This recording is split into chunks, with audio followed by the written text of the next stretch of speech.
Give it up right now for the one and only Josh Johnson!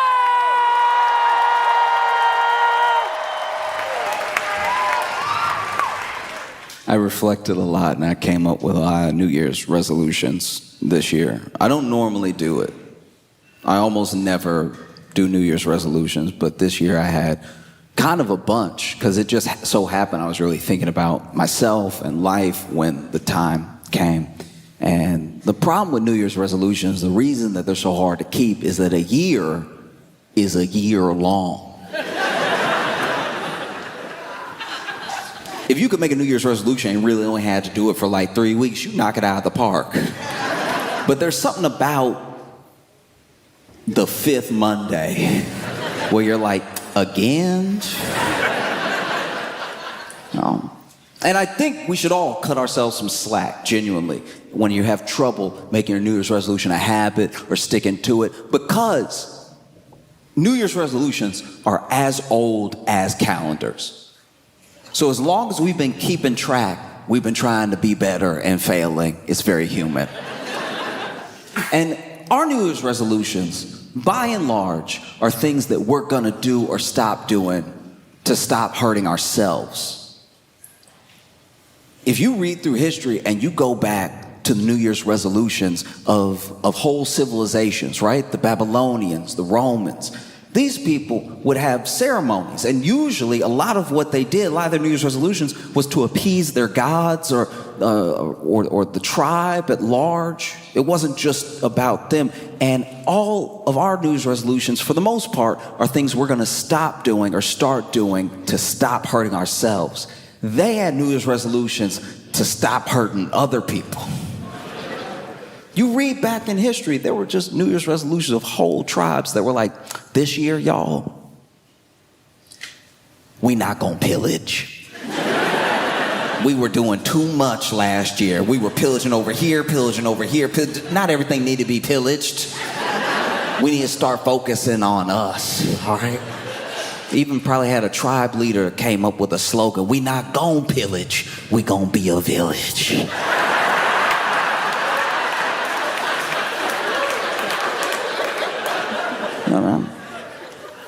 No, it's as old as time. And admittedly, there are some modern New Year's resolutions. I do know a few people in my life that have had to make New Year's resolutions to stop hurting other people.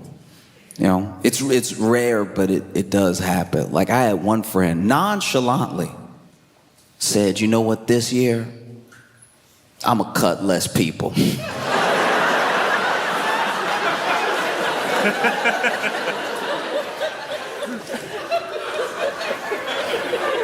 First of all, I didn't know she was cutting anybody. Second, your New Year's resolution is day one. Your New Year's resolution is to cut less. You didn't say none. None was an option. The year hasn't happened yet. You haven't even met who will be worth cutting, and you're still like, I might maybe give them a pass. Said, I'm gonna cut less people, and I was like, what do you mean cut less people? They were like, oh, you know how it is. I hate being asked or told if or that I know how something is when I clearly have no idea how it is. Oh, you know how it is. You go out and somebody press you, and next thing you know, you holding the blade on you. It's like, what life do you think I'm leading? What life are you leading? When are you doing this?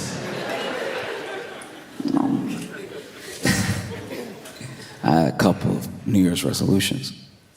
One of them was to focus on my health, which I'm already regretting.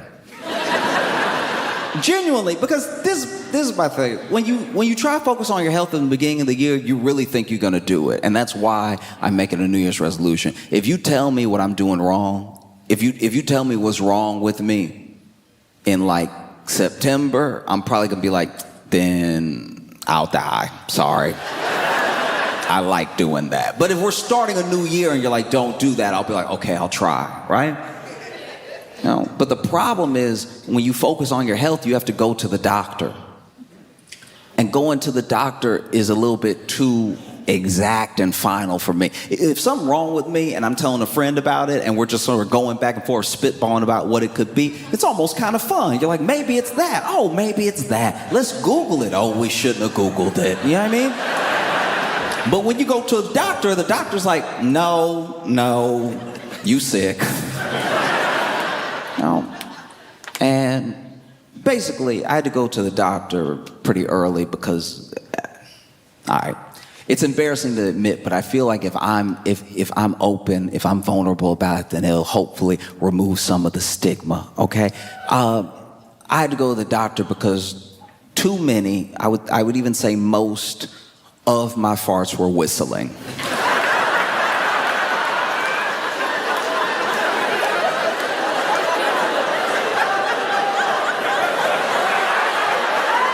Okay, all right.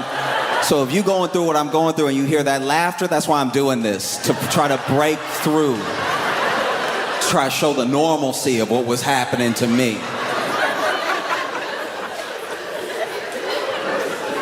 So basically, when I would fart, I don't even fart all the time, but every once in a while, one goes, and it was just having at the tail end, very tail end, it was having just a little like to it. I didn't know where it was coming from. I didn't know why it was happening, but I was hearing it. And I'm not like a musician in that way. I don't know a lot of music theory, but it did seem like a bit of a D sharp to it. Like it had a little bit of that fire alarm, that a little bit of that at the very end, right? And so one day I was walking and I don't even remember the food that I had, but it hit me in the wrong way. And so I sounded like a piccolo. I was walking and my steps were just a little fluty. And I don't know about y'all, but sometimes I walk and listen to music. So I'll have my big old headphones on, they're noise canceling, so I can really enjoy the music and everything. And I knew I had a problem because the cut through it was so high of a pitch, it must have got under the noise canceler. And so I was just walking, and I don't know, once again, about you, but when I'm wearing my headphones, I'm listening to music, and I'm walking, it feels like I can fart however loud I want because I can't hear it, so then it must not be that bad. I know that's not actually how sound works, but it's just kind of what goes through my head while I'm doing it. And I was walking, I just heard a sort of like, do you remember? And I was like, uh-oh, I should probably talk to somebody.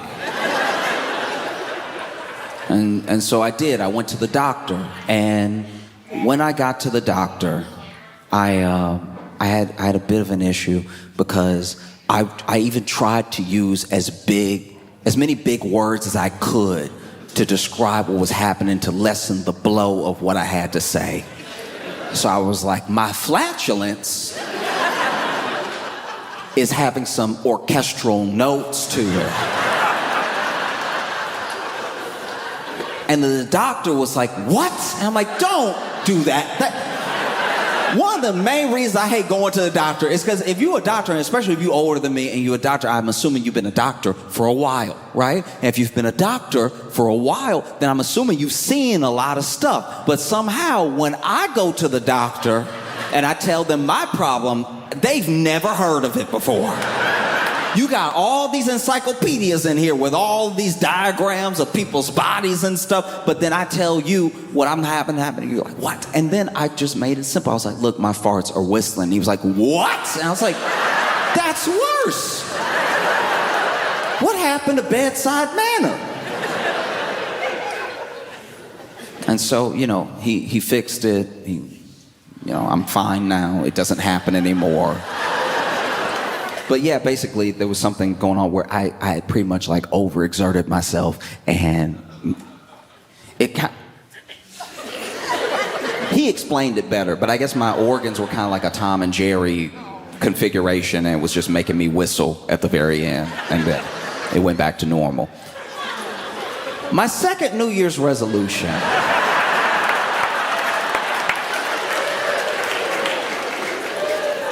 was to be very mindful about what I do and say on a podcast. Now, I'm not perfect, but this has been the downfall of a lot of people. I'm not even saying that there's never going to be a podcast where I talk out of pocket. I don't know. It's just talking. And it's so much talking that along the way, you say something dumb or something that doesn't age well or something that you don't even really think. Maybe just talking, right? You get anybody to talk for hours and hours and hours, and eventually they'll say something pretty dumb. So I'm trying to be mindful about what I do and say on a podcast, because when podcasts started, before there was a ton of money in it, it was just one of two things. It was either people who had such a great rapport with each other that listening to them felt like listening with them, like being there with them and just having a party with your friends, and it was an interesting conversation that you felt like you were a part of, right? Or there was a very interesting person, an incredibly interesting person, and then someone had them on their podcast who was a good interviewer. And through giving a good interview, they pulled all of these interesting and beautiful things out of this very interesting person and then gave it to you. And so you either got some sort of education from it or you got some sort of community from it, right? And now podcasts, I think we made too many microphones.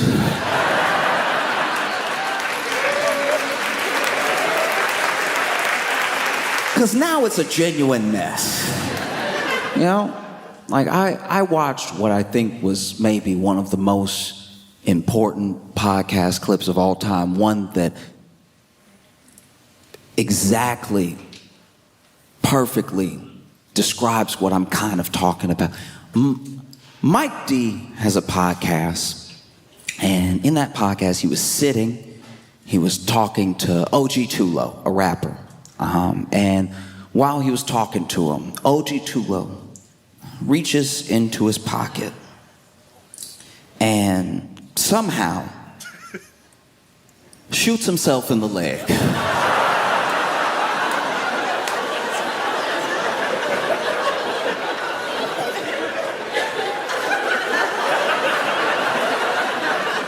I'm encouraging everyone to watch this clip because it's truly one of the most important moments in podcasting ever.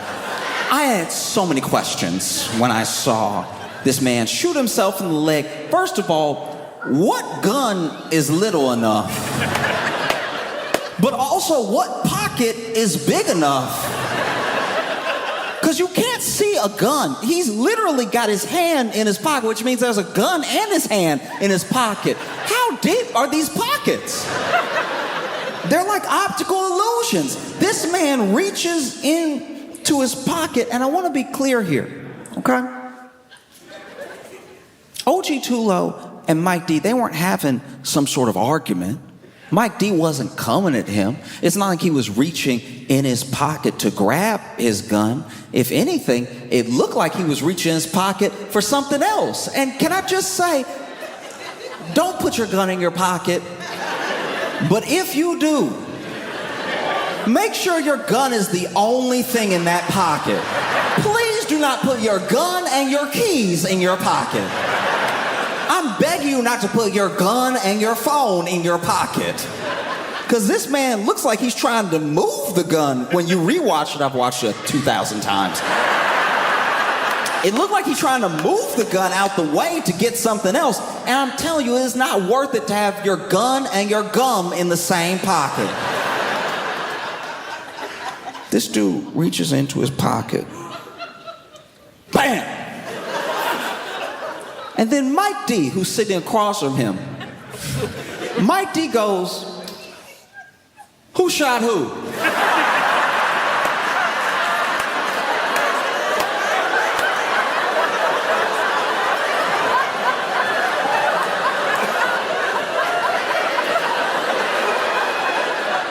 They're facing each other. He turns to the cameras out there where the people are, who I guess are producing the podcast. And he turns to them and goes, "Who shot who?" Somebody got shot? Sir, how often are people shooting each other at your studio for the first question to be, "Who shot who?" He didn't say who shot who as in like, "Oh no, a gun went off." He turned as if to say, "Y'all, we are trying to do something."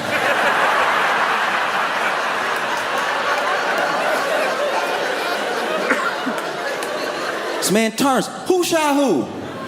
Somebody got shot?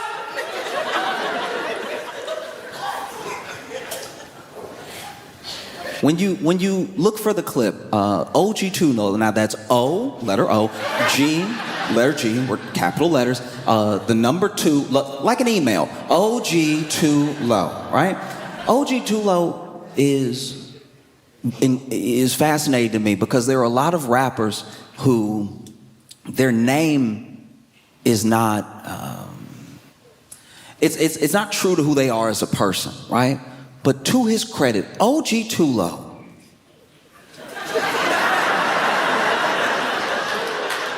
shoots himself in the leg and only goes, his reaction to shooting himself in the leg, all he does is go, ooh.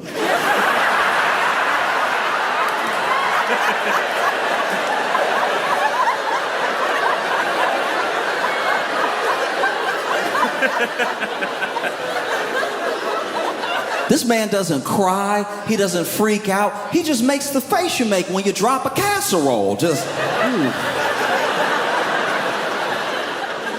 You know the face you make when you get caught coming home after curfew, you in the dark, you think you made it, then the lights come on and you're like, ooh. He makes the face you make when there's like 2 people arguing out in the world and you don't know either one, but then one of them is like, that's why I took your man, ooh. This man simply goes, ooh. And then a person behind the camera calls out and goes, Lo, you good?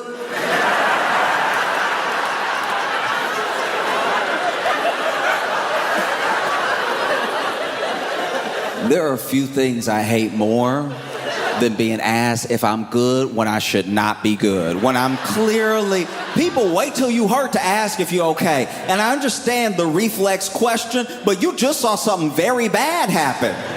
You saw a man reach in his pocket where he clearly forgot he had a gun. And then shoot himself in the leg, and now you go, Lo, you good? And OG Too Low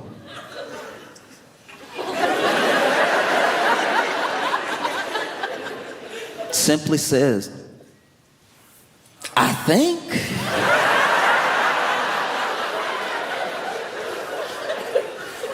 And so I'm trying to be more mindful about what podcasts I do and what I do on them, because I've seen how bad it can go.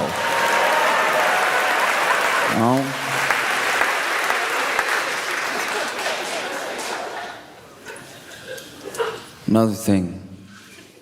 Another New Year's resolution I had was to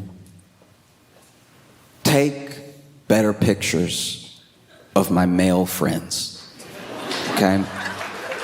As men, we gotta start taking better pictures. This is rough. We wonder why it's a struggle out here, but I'm telling you, I know good men. Not just decent men, I'm talking about good, wholesome men, father figures, father material, marriage material men who are out here taking pictures forehead first.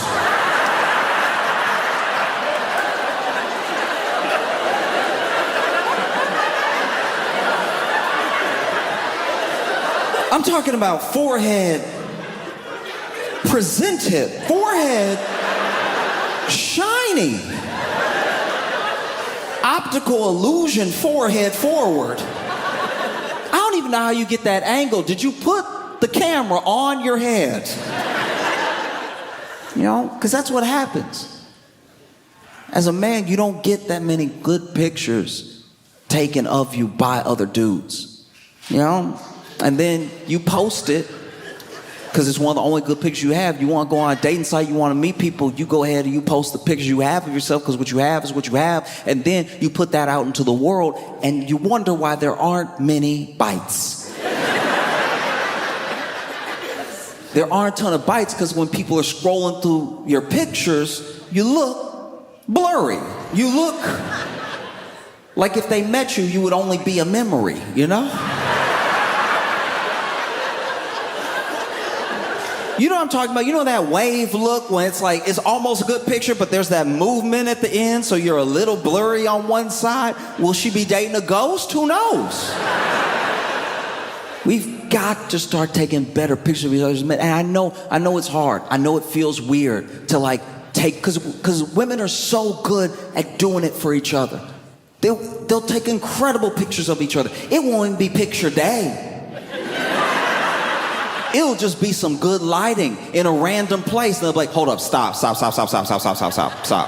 Let me get you. No. Pose, quick. Yep, see, this is good. You know? It's tough. We don't try enough. We don't try. Even if you muster up the courage as a man to know that you look good that day, and you ask your boy to take a picture of you, as men, we get too uncomfortable trying to make each other look good. Like you're scared to try to make your boy look hot. Even if you're looking good, bona fide, looking good, anybody can see it. You're dressed well, shaved, everything, right? And then you hand the phone to your boy. He's like, got it. That's not helpful. You didn't get it. You didn't get it. That's why when I post the picture, I look like smoke. Because you were so uncomfortable, you couldn't stop, let the phone rest for a sec. The phone didn't even get to adjust. Do you know the technology we have in our pockets? And the phone was like, I didn't get that at all.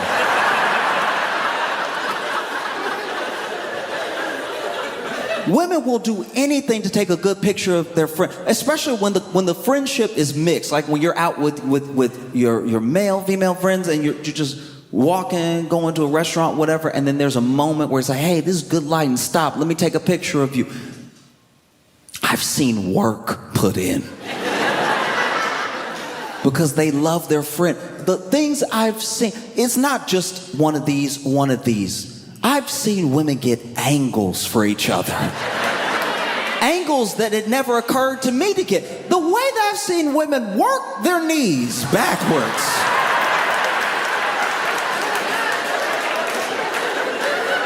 No, you be still. I'm good. You be still. That's it right there. That's it.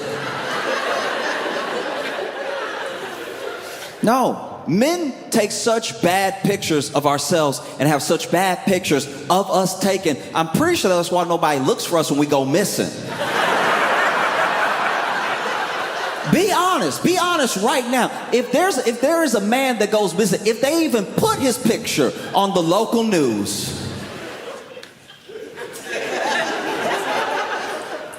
it's the worst picture of him if it's not a picture from high school. If it's not his high school picture with that bow tie or whatever, it's just him being like... And then you see the picture and you're like, I think he did it. I think he kidnapped him. That's what happened. I solved it. We don't need to look. That's why when you put a woman's picture on the national news, it's any picture. It's just a picture of her that's recent. And people are like, find her! Because it's a good picture.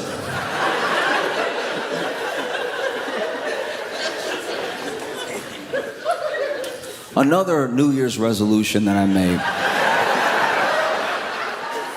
was to start making, how do I put this?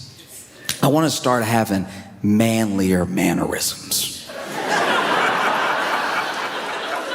The entire time I've been alive, I've just been moving the way I move because it's what feels natural to me in the moment, but I'm seeing every once in a while there'll be someone that comes into my life that shows me that actually, maybe not this way. When I was young, I was working this job, and there was a dude on the job who was he was in prison, and he was on work release. And he took me under his wing and was trying to teach me how to be more of a man. I didn't ask him to, but I also didn't really know how to take up for myself, so... I would do little things, and he would try to correct those things for me, right? And I remember one time I walked in the room, and it was pretty stinky. And because it was stinky, I tried to waft, you know, in front of my face, like waft, like you would when it stinks. You're like, ooh, it's stinky, right? You know what I mean? Like, you've done this. Don't act like it was stinky, right? But the way I did it, my hands were too fluid when I was, because it was stinky, but I felt like this was more efficient to get it out of my face. I was like whipping it out of the way, right?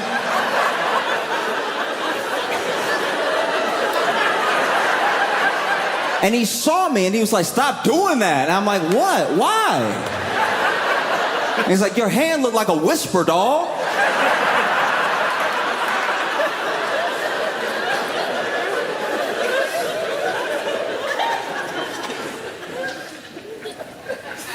One time he tried to, you know, dap me up, but he had big hands.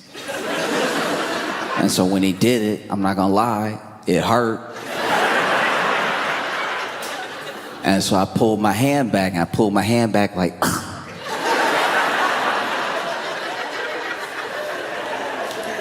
and he was like, don't do that. I'm like, what should I do then? He's like, I don't know, but not that. The worst one was, you know, people talk about fight or flight, and people often don't talk about freeze, which is what I did in this particular situation. This dude had been on work release, right? And some dudes who he must have got into it with before he went to jail found out where he worked. They waited for him to take a smoke break, and they tried to jump him. Now, initially, when they tried to jump him, they were just pressing him outside, talking. I don't know if he owed them money. I don't know what the situation was. All I know is I'm walking out with the trash, and then they swing on this dude, all right? And then he, by himself, fights off both of these dudes. And he's not really losing or winning, but he'll take one to give one, and then he'll get one good enough that they back up a bit so he can focus on the other one and then go back to this guy and everything. But then at one point, my man, he gets clipped. He gets clipped by one of these dudes, right? And they have him with an uppercut, and he goes backwards. And I'm not proud of it, but it was my genuine reaction. When he got hit, I did go.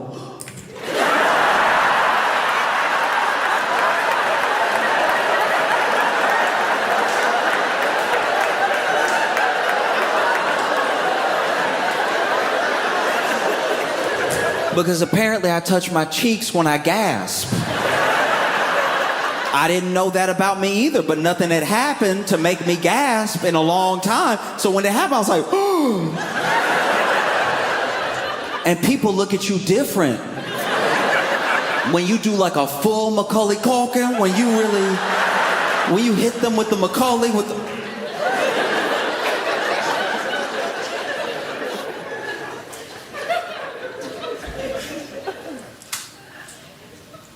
Another one of my New Year's resolutions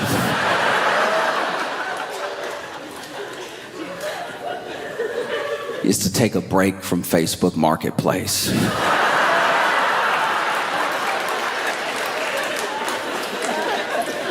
This is my thing. It's not even that I'm buying a lot, it's just everyone that I seem to buy off of on Facebook Marketplace I'm never meeting them at a good point in their life. Right? So when I meet them, there's a whole energy to it that doesn't feel like just regular commerce. As an example, I went over one time, I needed a bed frame, so I went to purchase the bed frame. Facebook Marketplace, I show up, right? I've already paid, and I show up to pick up the bed frame, and it's not as if I came there to make a friend. I wasn't trying to sit down and have tea or something like that. I really was there to pick up the bed frame and be out. But the way I was being rushed the entire time was making this start to feel like some stolen goods. Do you know what I mean? Just I'm like, all right, so can I help you put it somewhere? Do you have a truck or do you have something? I was like, oh, okay, all right, calm down, right? And then while taking the bed frame, there's a piece missing. And so then they go to get this piece. And when they go to get the piece, there's a truck that pulls up. And then when they walk back out, they're like, oh no. And then this guy gets out of the truck and he's like, Amy, why? Why? And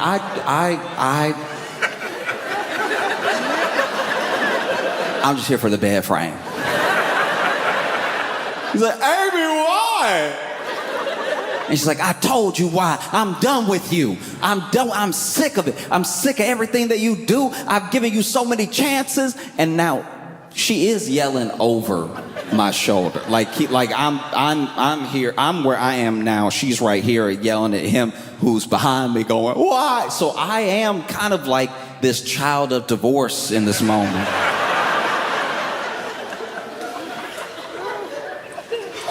He's like, why? I told you why. No, but why, Amy? Is it him?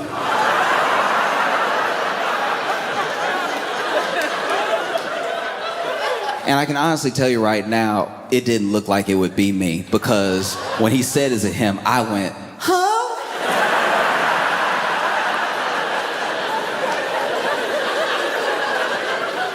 And then she went, what? No. She didn't have that.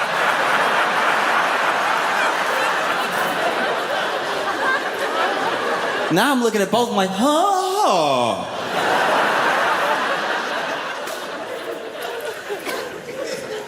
And they clearly had some stuff to work out, and I was very uncomfortable. I couldn't get the piece because she was still looking forward. He was crying, so I left the bed frame.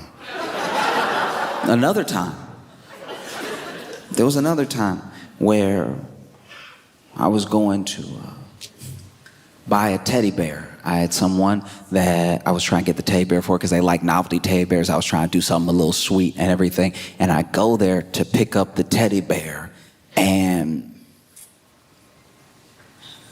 not everybody posts the dimensions of the item that you're buying, but when I get there, the teddy bear, my size, right? So way bigger than I was expecting. The teddy bear is like a 5 foot something teddy bear. And this particular teddy bear, which was apparently like novelty because it was made like handmade and everything, from behind, the teddy bear had a lot of ass.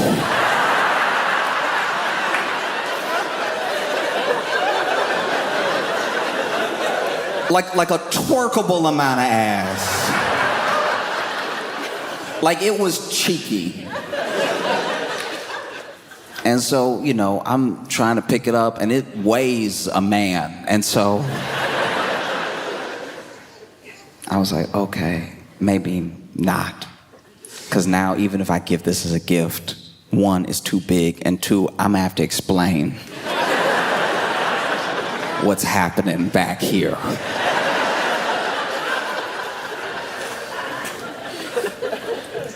I went to buy a fridge one time, and I get there and I'm talking to this guy about the fridge, like where I should go get it, and he's looking at me confused.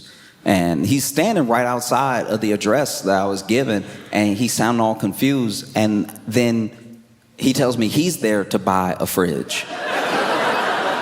And then homeboy opens the door and basically invited us both to go ahead and haggle in person over the fridge. I was like, that's insane. We had a price. We had a price that we agreed on, and the other guy was like 55. And I was like, you're not helping our case at all. You're not a good negotiator. I went to buy a couch. This should have been plain and simple. You're moving, I need a couch, you need to get rid of a couch, we're done.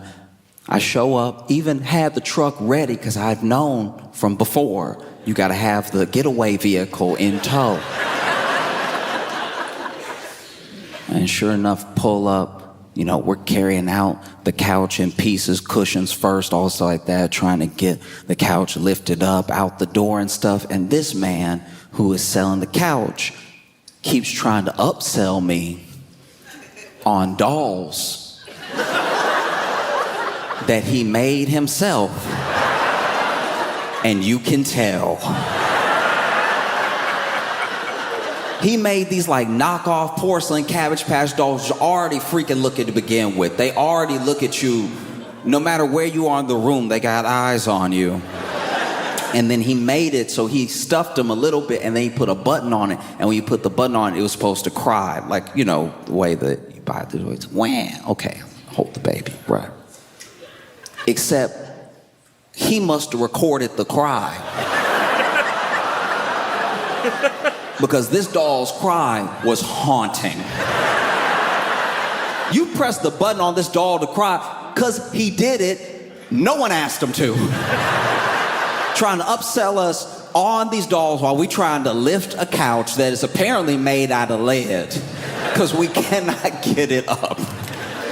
Meanwhile, he not helping, presses the button on the doll, and the doll, instead of a wham, wham, it gives a cry that screams 1800s horror movie. This doll presses the button, this doll goes, ah!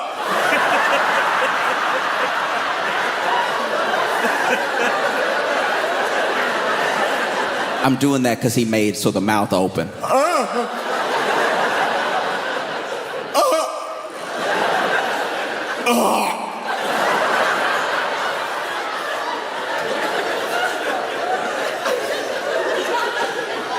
I was so genuinely terrified that I left the couch. That's why I need to take a break from Facebook Marketplace because I don't really leave with my items. I don't really...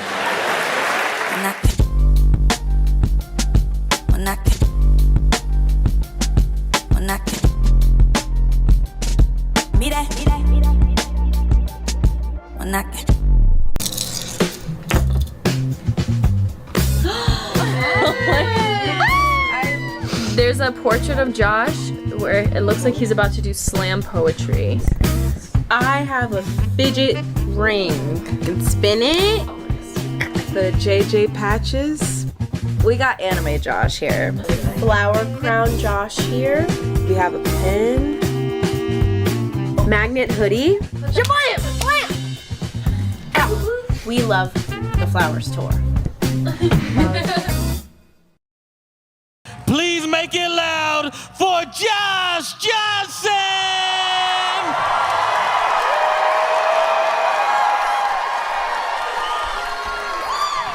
Man, okay. I've been excited to come to Rochester, and I have been also nervous. I mean, I cannot tell if y'all have a mountain lion or not.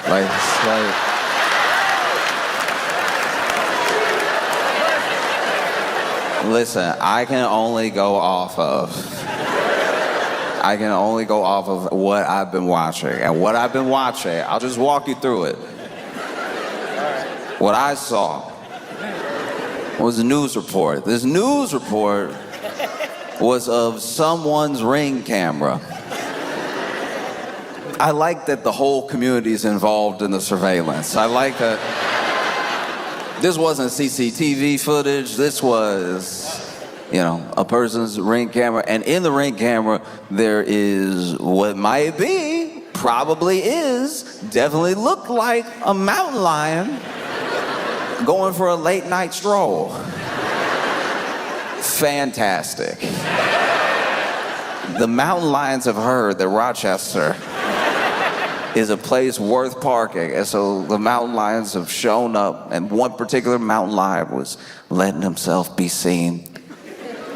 That ended up on the news where I saw it. And I was like, that does look like a mountain lion. But then the internet being the internet, there were plenty of people that were like, oh, mountain lion, that's a cougar.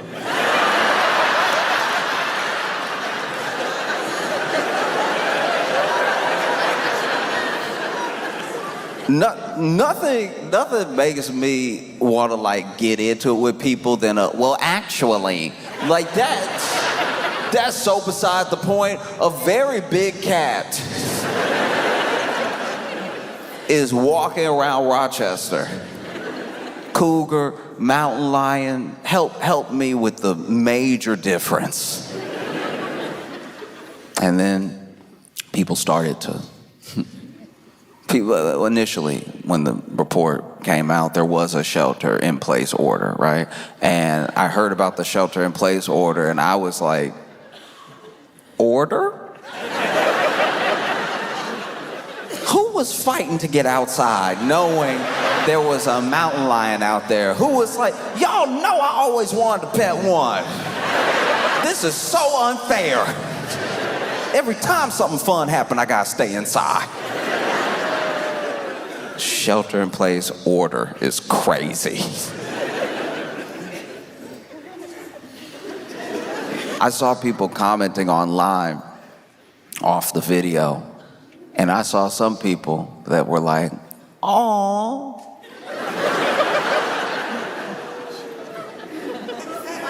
Please tell me you understand that if that awe is taken to a mountain lion, that will be the last noise you make. Oh, so sweet. Licking it. Let's go say hi.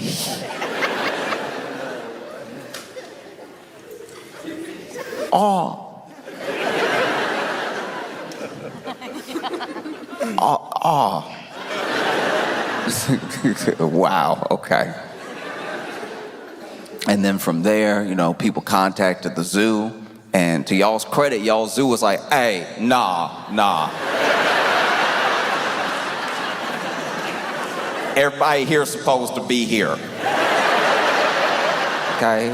We not just loose with the gates like some other zoos have been.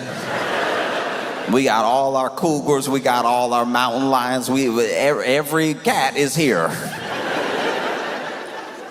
And like the fact that this thing was just strolling as well. It's not like running around. Everyone that says they've seen it, it's like quickly become this like urban legend / mascot of Rochester. Because then the people that have seen it, and look, I'm not saying that if you've seen it, you were supposed to tackle it and take a selfie with it.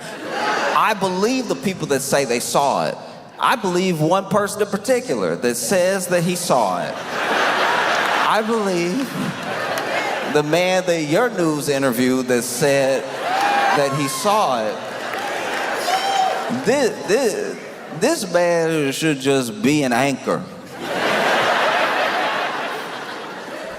The man is all the news, and they turn and he went rawr.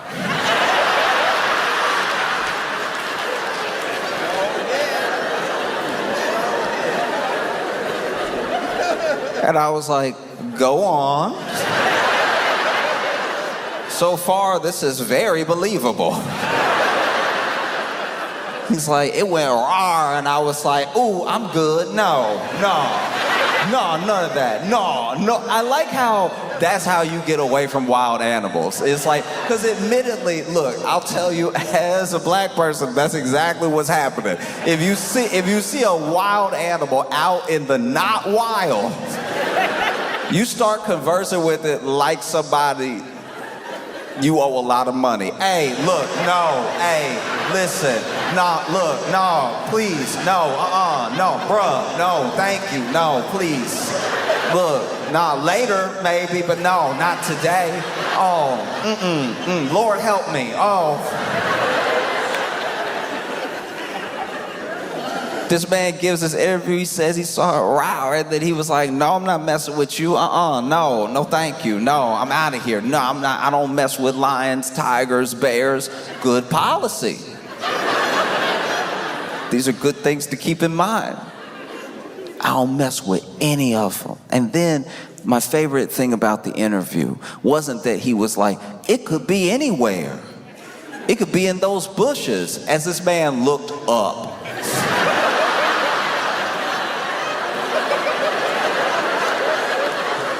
This is why this dude is like low-key one of my favorite people of all time, because I know exactly everything that's going through his thought process. while he's talking to the news, and I also could put myself in this situation when he saw the mountain lion. No, I could be in one of these bushes, anywhere. He stopped just short of what I probably would have said, which is like, it could be anywhere. Anywhere, these bushes up here. It could be in the house. It could be you. We don't know each other. Like, how we know he didn't stand up, tuck the tail, and was like, reporting live?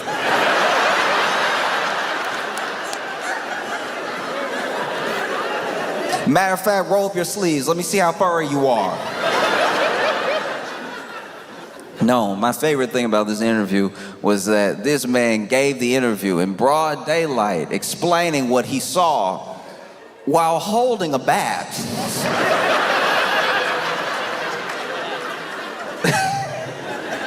It's like, that's why I keep it with me right now. That's why I got it on me. And I'm like, yes, but no.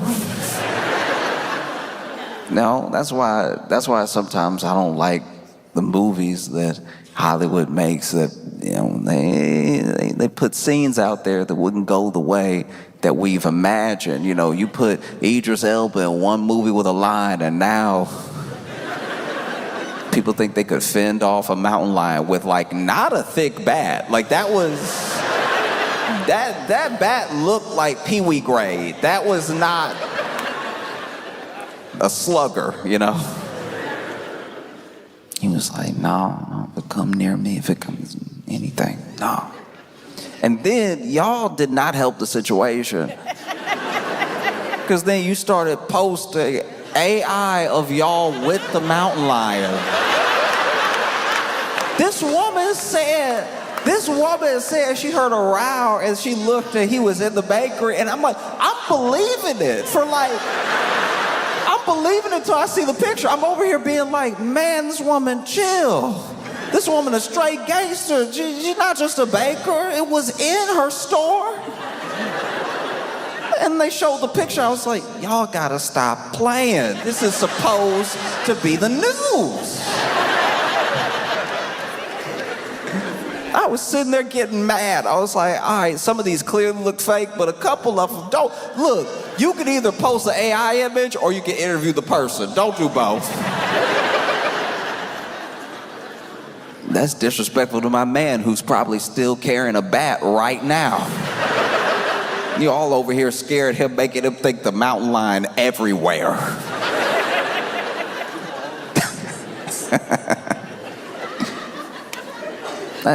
No, look, don't approach a mountain lion.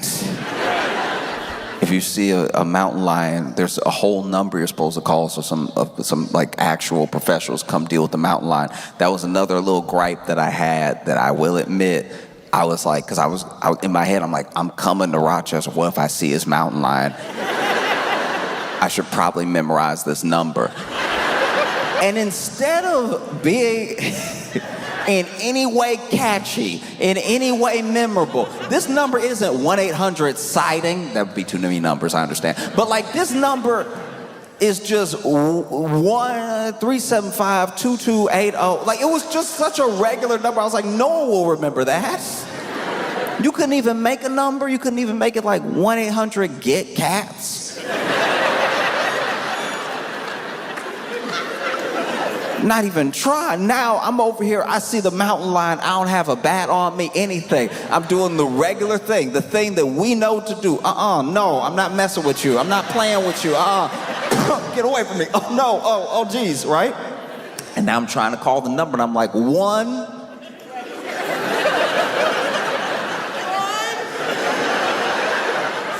Now I'm over here, somebody knows the number. That's insane. That's too earnest. Don't. That's we.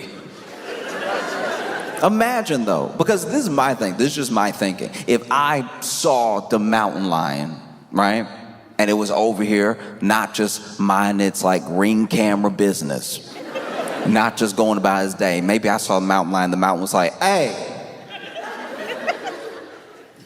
City ain't big enough for the both of us. I'm not gonna lie, just for the sake of brevity, I would probably call 911. But the idea that there's a whole extra set of numbers to call if you see the mountain lion makes me wonder that, like, if you call 911, they'll be like, a mountain lion? You called the wrong 911. Look, I'll give you the number call. Write it down. Write it down. You can't transfer me? No, we 3 numbers, they're 10 numbers. You just can't transfer like that. It doesn't work like that. Yeah, I'm just praying I have a good time in Rochester. I don't see a mountain lion in the very high bushes y'all have. Y'all have been busy since I've been gone. Y'all have had a string, multiple robberies. See, I haven't even specified yet, and y'all have had a string of robberies of the mail. I was reading about it. Mail carriers are getting robbed, and that's just... I like an unboxing as much as the next person, but like that's truly insane. It's mail. It's more likely you stealing bills. Imagine.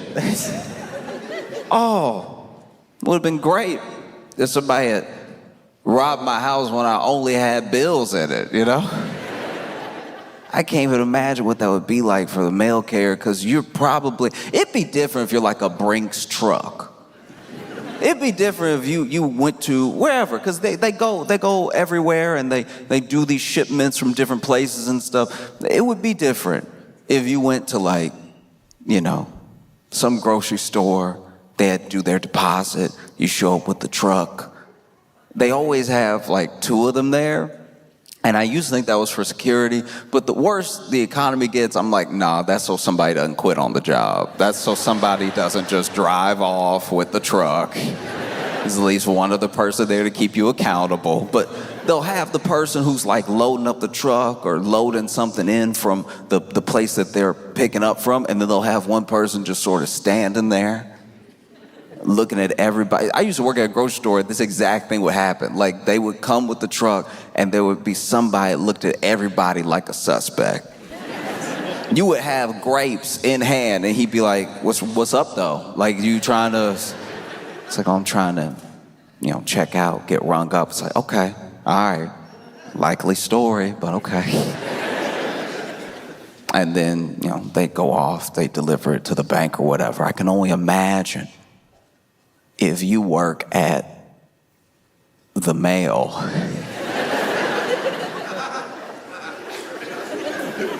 And somebody roll up on you. Maybe they have a gun, maybe they don't. And they're like, hey, come up out of everything.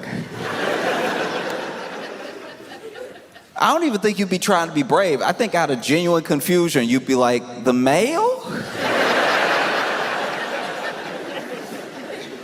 Yeah, everything you got. It's like, I can tell you right now, because of the route that I'm on, none of these about to be checks.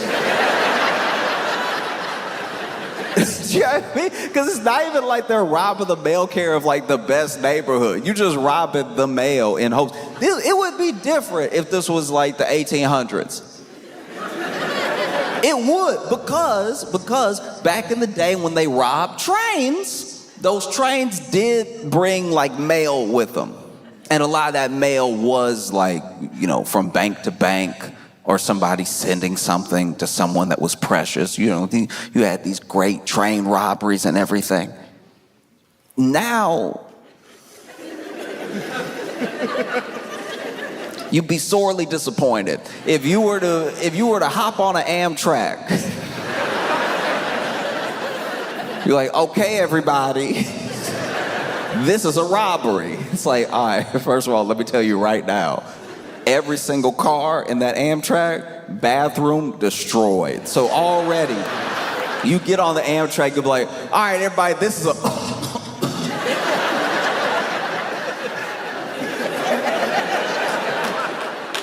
oh, one of y'all sick? What? Because people used to carry their belongings on them, and now it's just one belonging. Like now it is, the phone's more important than the wallet. For some people, the phone is the wallet. That's why when some people forget their phone, I'm like, y'all didn't take life seriously at all today.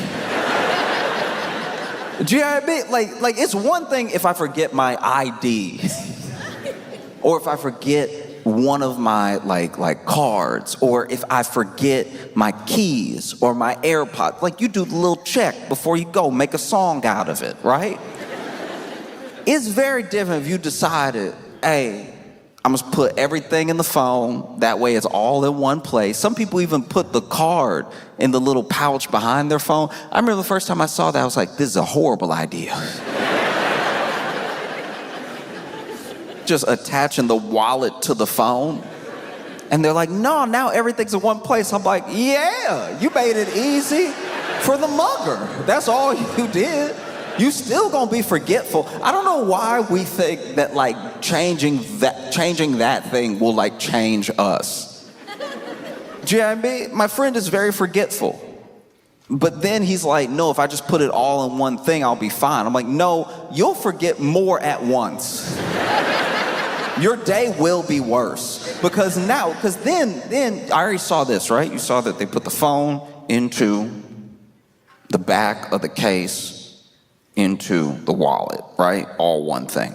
Then they were like, why even use a case? Let's just mush the credit cards into the phone, let everybody pay with their phone. So now, a lot of my friends don't even carry credit cards. It's just the phone.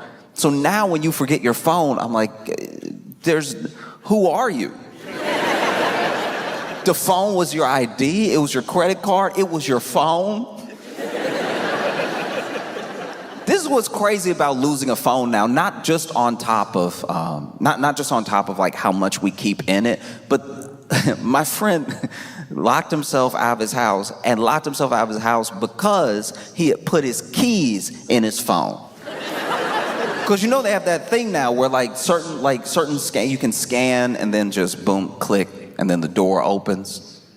He did that because he was like, why keys? Keys are so archaic. Why am I, and then pitched it to me like this. Why am I just walking around all day jingling? What am I, the crypt keeper? Why am I running around here, cling, cling, cling, cling, cling, cling, cling, cling? No. That is entertainment for babies, all right?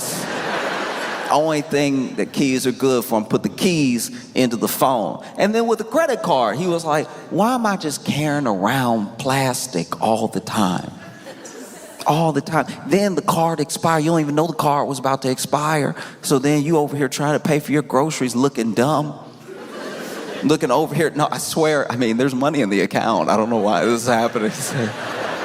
You got the Brinks guy staring at you like, all right, you said it was all about grapes, but it looked like it's not all about grapes. So what's really hood?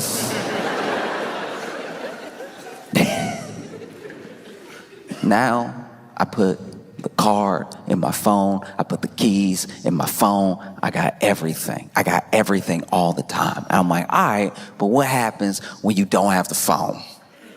Because you're telling me all this as like the reason to put everything inside of one thing. But now you're locked out. You're locked out of your apartment and you're sitting in my apartment. Somebody who uses a key to get in. I don't know. I feel bad for you. You gotta use this archaic technology. You gotta turn it with your wrist like you're from 2000 BC. And then that's the other thing that was crazy. It's like all these things that were for ease, he ended up being so much worse off because I told him, I was like, you didn't even have your phone on you to call me. You had to find me.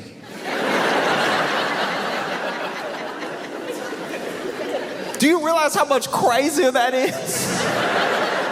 If you had kept it all separate, if you had diversified your belongings, and then realized, ooh, I forgot my phone. Let me use my key to walk back into my apartment and maybe send an email to a friend or let someone know I'm gonna be late, right? Or if I, forgot my key, I now have a card and a phone to either call someone else who has the key or just go to, where we keep our spare key. You can go where you keep your spare key. Because you keep a spare key, right? You keep one physical copy, right? You keep one physical key, and then you keep your phone key. Because one of those keys isn't dumb. And he was like, why would I have a backup regular key? Just so somebody can find that key, break into my place, and steal all my belongings. I'm like, it sounds like you have one belonging. It sounds like... I'm waiting for when they do that. I'm waiting for when Apple is like, no, put the couch in the phone. Just trying to get you to sit on your phone to be comfortable.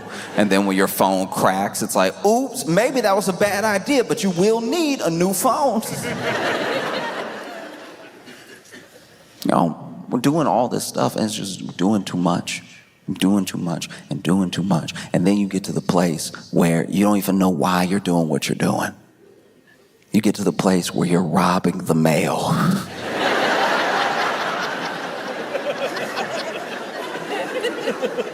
Truly for what? At best, it might be like a blender. If you are robbing the mail and it is not an Amazon package, you're already losing. Because when I tell you right now, this mail that you're stealing, this like paper that you're stealing, is paper that the people it's going to don't want. Forget bills. This is like begging people to open up a new credit card. It's begging people to subscribe to a magazine they subscribed to one time. It's just asking for money. And then you do that, and then you open all that mail in your place, which is also against the law. You doubling up on felonies. What's the plan here? Because now you've opened the check. Let's say you got a check. Let's say somebody still works in 1990. And let's say that you got the check.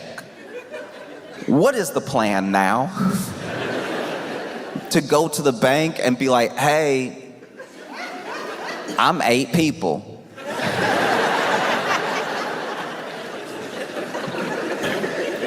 No.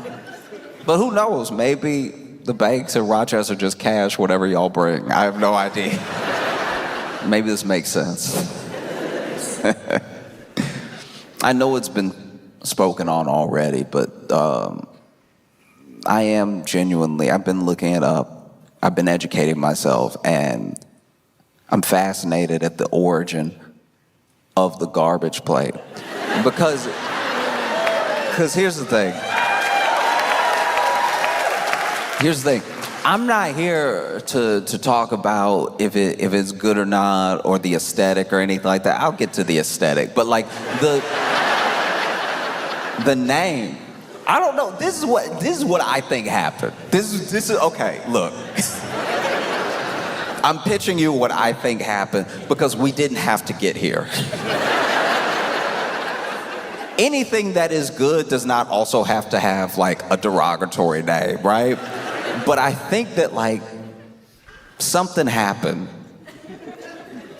Something happened where like I live in New York City. I live in Brooklyn, and New York City is very dirty. There's a lot of garbage out. No alleys, just street.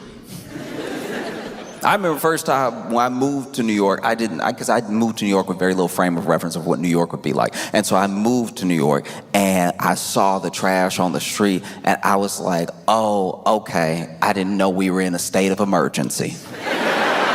I had no idea. I picked the wrong time to move because the garbage, and piled up too, almost organized in its chaos, piled up about waist high at the sidewalk, you know? And then I realized that's what you do there. You put the garbage on the street. Like for a day, well, not a day, for like 3 days out of the week, we are the garbage. And somehow nobody has seen fit to just make an alley.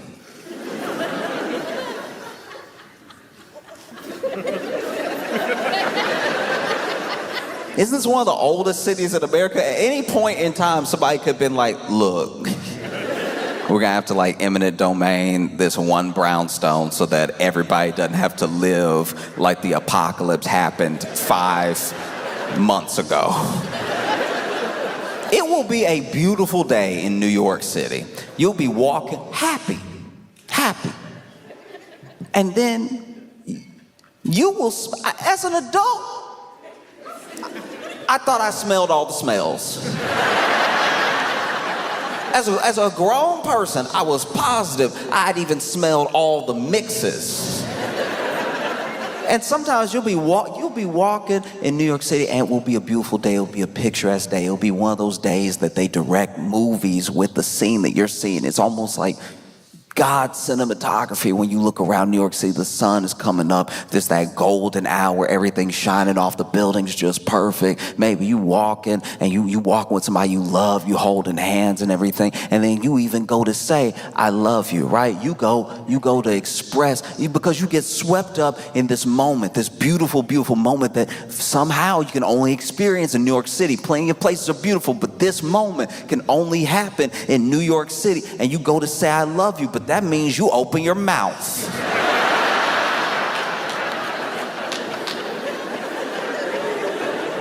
And so now this person whose eyes you were looking deep into, you go,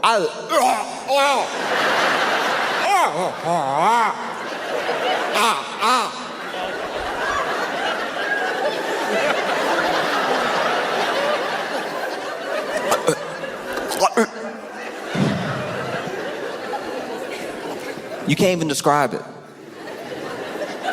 You can't even describe. The only thing that even comes close to it is if you like ran onto like an Amtrak train with the bathroom door open. You've never felt or smelled anything like that. You felt like you were walking through a cloud when it happened. And now you're doubled over. That moment has happened in New York City for as long as New York City has been around. Since its founding. Since they were like, no, just mush them together. Nah, everybody want to live here, mush them together. No, and on top too, let's build up. No, it means more trash, but it means more people to, pay more taxes for us to still not have figured this out. Look, it's a phenomenal idea. There's no way, no, you can't cut through these buildings. You can't tear something down. No, that'd be crazy. This thing is worth $2 million. This piece of property that nobody wants, that no one will ever want, is also worth $2 million. No, we can't make it an alley. That would be useful. And so, I think maybe somebody saw that entire situation. And they were in Rochester and they were eating at one of their favorite places, and they were like, that looks exactly like what's in front of me right now. I've seen it, and I feel like there were other names because there were other words available. You know what I mean? This is how I'll put it. It would be like if I baked a cake, right? If I baked a cake and it was a triple chocolate cake, right? So, and not just triple chocolate in the way that's like chocolate layer, chocolate layer, chocolate layer. Let's say I really took my time. I really did something like decadent. I really made like one layer, almost like chocolate chip cookie. It's a little bit more brownie than it is like cake. And then the layer above that, I went a little bit like dark chocolate with it, right? And it had a little bit of filling in the sides of it that was also like something you don't usually get in chocolate cake. And then the top of the chocolate cake is very light. Very, like, not the like fondant type stuff, like very light icing and a very like moist top, melts in your mouth, right? And then you had this chocolate cake, and it was actually, let's just say for the sake of argument, the best chocolate cake you've ever had in your life. Incredible. You were moved by how good this chocolate cake is, because you never had chocolate cake like it. This might make you act different, move different throughout your life. You never had chocolate cake like this before. Never has somebody put chocolate cake on a dish and then you put fork to cake and then fork to mouth and cake to mouth and then felt this good about your life and yourself, right? It's never happened before. And so then you ask because now there's a different person. You're a different person when you had the cake, before you had the cake, and after you had the cake, right? You're about to move through the world with more love, knowing that there's cakes like this to be had. You're about to spread the good word of this cake, because more people should have this cake, more people should feel this happiness, right? And you take a break from chewing, from everything, to ask me, what kind of cake is this? And instead of saying triple chocolate cake, instead of listing the ingredients, you ask me what type of cake it is, and I say, Dookie.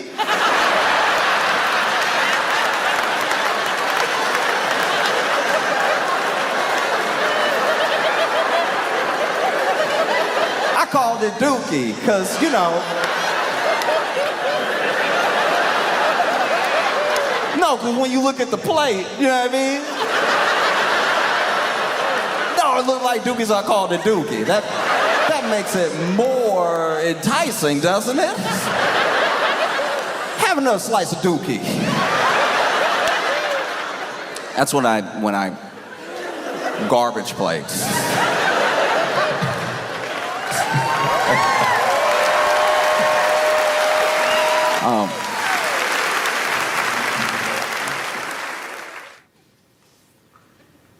They may have found signs of ancient life on Mars.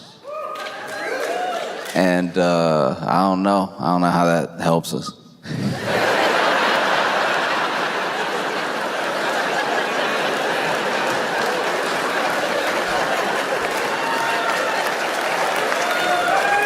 That's y'all did it. You know what I mean? Ancient life on Mars. Not current life. To my understanding, they have found signs that somebody used to be there. Okay. All right. Imagine somebody coming to you and being like, this place used to be cool.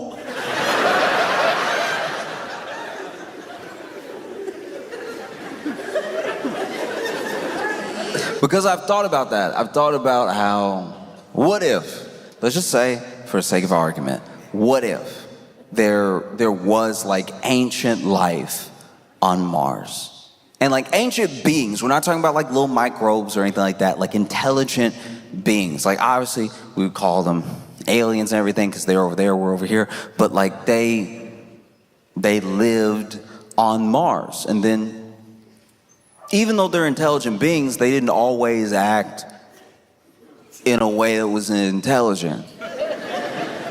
You know what I mean? They didn't take care of themselves, each other, or their planet. And maybe they built out systems that didn't actually benefit all of them, just a few. And then it got to a point where they were not just unhappy with each other, they were unhappy with their planet, a planet that they had basically ruined. It used to be dope, and now it's whatever it is now. And so then they worried that there was no way to reverse course. There was still time, but they were like, what are you gonna do?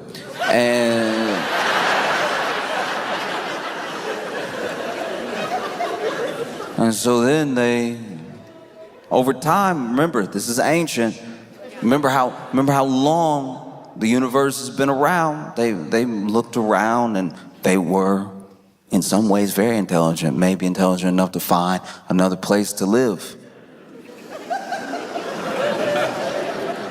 And maybe they find a place, and maybe it's called Earth.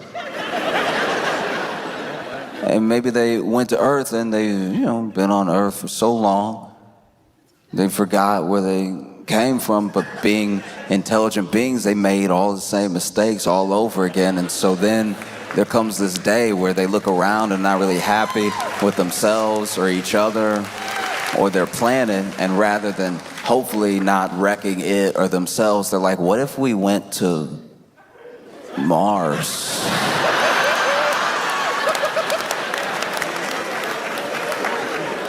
I don't know, maybe there's something there.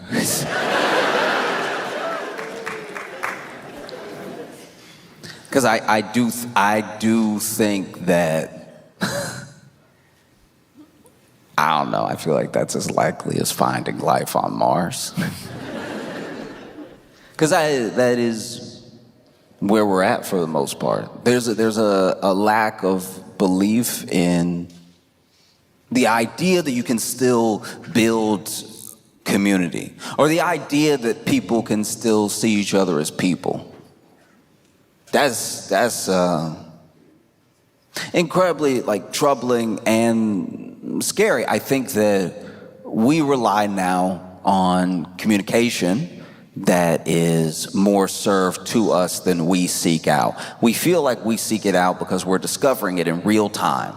In real time, you are discovering your For You page. In real time, you are discovering when you're scrolling, and you feel like because you're making the choice to scroll that it's the choice what you see next, but it really isn't. And based on a bunch of things about you, we think we're shaping the algorithm, and it's a high likelihood it's the other way around. Because based on how you've built your habits gets based on whether you get served contempt or compassion. And so then when it's time for us to talk, we have a very different view of how people are in the world. Like all of social, all of this stuff, every platform, it's just a mirage. But when you're out in the desert by yourself, which it feels like a lot of people feel that way. A ton of people feel like they're out by themselves, right? And you see this thing up ahead and you think you know what it is, and it turns out to be a mirage. It's very hard to convince anyone of that idea. And so that's what I watch more of than anything else. It's just the idea that I know what's going on, I know what people are saying, I know how people think, and I've got a big picture of everything that's going on. It's like, I promise you have a snapshot. No person, no single person online is one thing. No idea is one shared belief by everyone. And once again, no matter what you do, even when you think you're gaming the system, even when you're like, but I log out sometimes,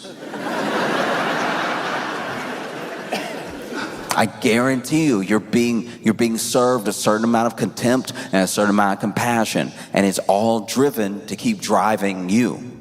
You want to know what people think, you want to know how people are, you just talk to people. This is the only way to find out. If you want community, you build it as best as possible. And you build it in any way that you can. Some of that will include being online. Some of that, I'm not talking about talking to your friend in a DM. I'm talking about the way we see each other is so important. And the way we see each other is being molded and affected without people understanding that they didn't actually get to participate in some of this. You don't know what impact you have to anyone that's outside of your sphere. It's why I do my best. I'm not perfect, but why I do my best to be, hopefully, the best version of myself all the time. Because people are only going to see a sliver. So if what they see is good, maybe they'll think the world's a little bit better. And if they see bad, they might think the world's a little worse. And it goes moment to moment. And no matter how much you try to put out, you can still get drowned out. But I know that when I see people, when I see anger, when I see hate, when I see love, when I see compassion, I know that I'm seeing all of it at one time. And then the real mix of it that's out there is different than what's in my phone. The same way you shouldn't put your keys and your wallet and your...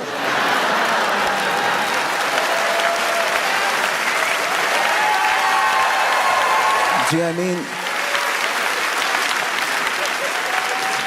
The same way that if you put everything in the phone and then you lose sight of what you're up to, you're lost. It's the same way that you cannot just trust that what you're seeing and what people are saying, and these people as well, these people, whoever these people are. Because that's the other thing about opinions online. It's the other thing about people online. We didn't vote for like a king or queen of online. Somehow any person saying anything is representative of everybody at any given point. That's not possible. I wish it was what was happening when it was like a smart person. But like, who knows? Like, smart people usually don't keep you online because they're like, hey, you should live your life. It's very bad for business. When people live their lives and when they meet people and when they talk to people and they have real conversations with people, when they really sit down with people and they get to know people, that's scary. It's scary for everybody who benefits from what you're like when you're just on your phone. You need to be very, very careful of how we look at other people, how we judge other people, because I'm telling you right now, this thing will run away from you. You will leave the house thinking the entire world is the devil without ever having checked with any other person. Do you know what I mean? I've gone outside and I've talked to people, and there are people, I'll tell you right now, there are people that scare me. There are people that scare me. There are people that walk around on trash day in New York and yawn. That's insane.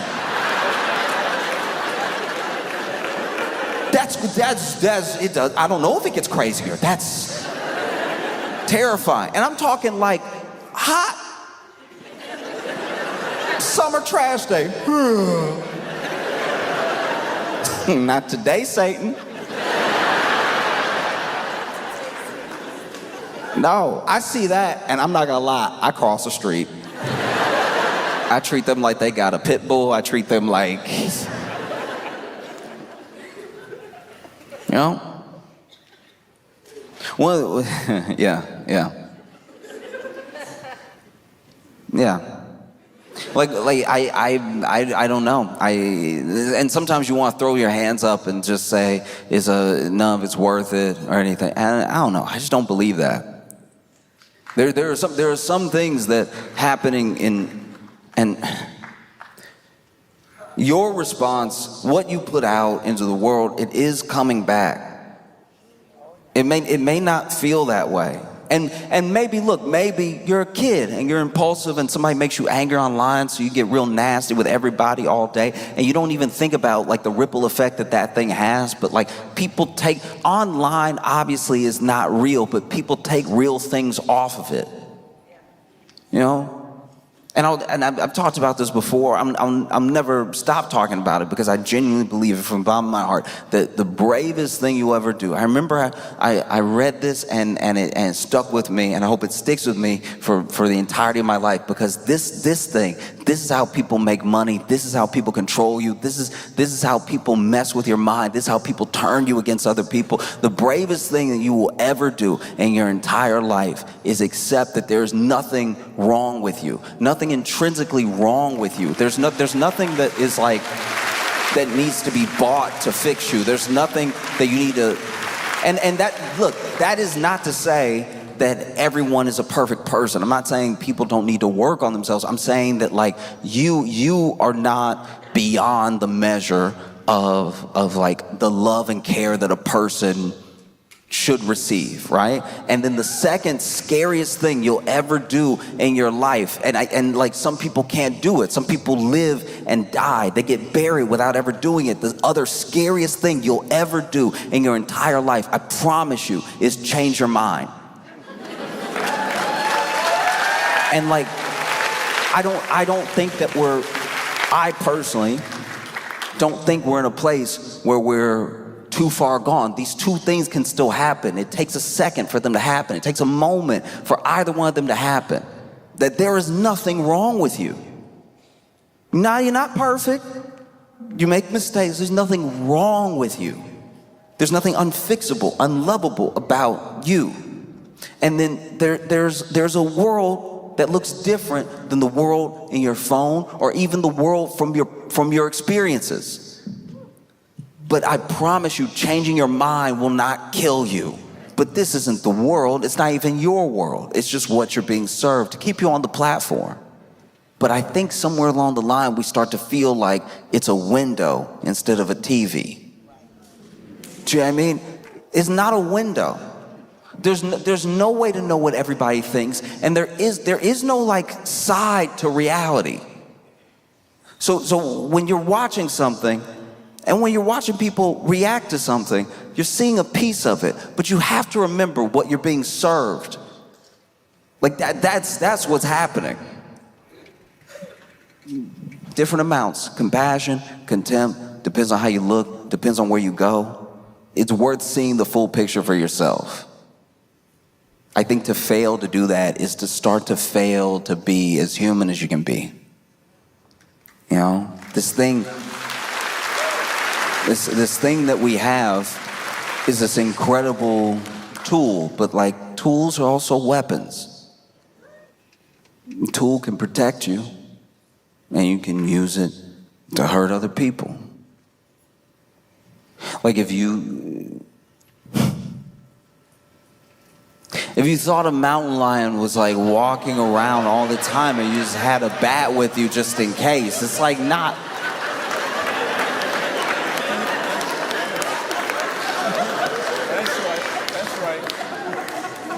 But these things are tools, and it's very important to remember who's using the tool. We think it's us all the time, and I think that is a mistake. To think that we use it, that it doesn't work the other way around ever. I love you all, and I appreciate every single one of you. I don't want to see.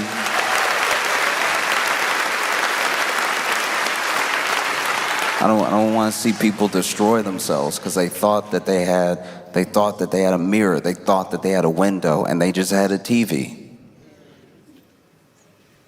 You know? So I appreciate every single one of y'all. I can't even describe it. I was so excited to come here and spend time with you, and that is definitely in spite of the mountain lion. So. Rochester, y'all been amazing. Thank you so much. I appreciate y'all so much.